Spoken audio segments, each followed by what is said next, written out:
You know that sports is used as a cultural pacification technique to keep the brain-dead masses in check. But you are wearing a sporting uniform. I know, but we are in grade school. It is the professional sports played in Romanesque stadiums that I'm referring to. Ah, okay, but why are you bringing this up? Well, it just seems that the masses, that is the ignorant masses, will buy into anything that the corporate mainstream media has to sell. It's been that way since before the television was invented. In fact, the Church Committee report in 1976 stated that the CIA owns anyone of importance in the media. Operation Mockingbird, I believe the operation was referred to as that. Well, be that as it may, I do not think it takes a clandestine agency to sway the masses in any particular direction. It just takes a stupid news organization. I mean, look at this recent swine flu propaganda campaign. I'm not sure we're supposed to mention that in school. Is it swine flu that we are not supposed to mention? Listen, I may be in 7th grade, but I do keep up on recent events after I fact-checked the corporate mainstream media.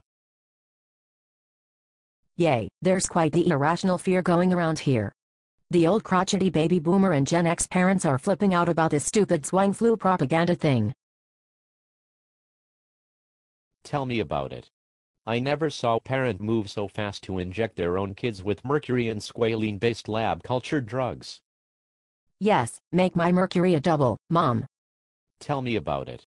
But I guess we'll get state benefits once the autism and imbecilic behavior kicks in.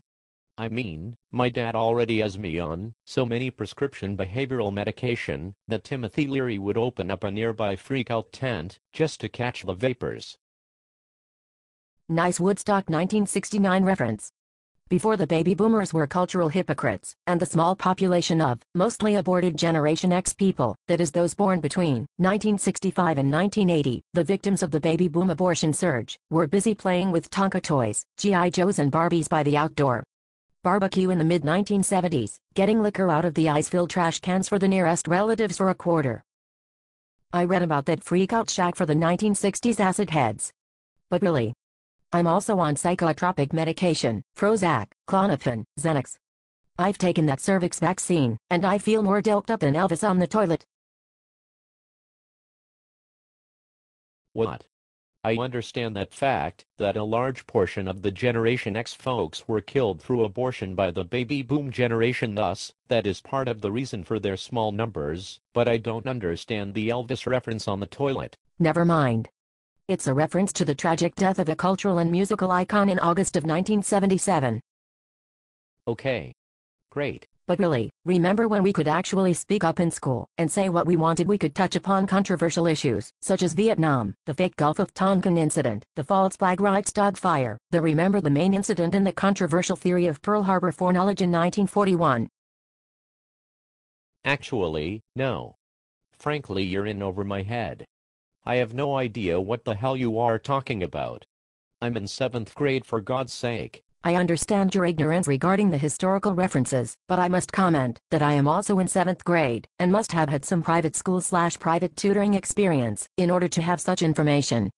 But be that as it may, I do not intend this conversation to be a controversial discussion, but only a factual commentary on present-day issues.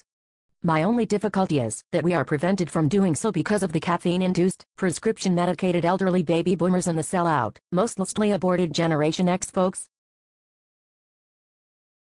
Fair enough. Let's continue this conversation after having lunch. After all, we are in a cafeteria, and this seems to be developing into quite mature subject matter for us.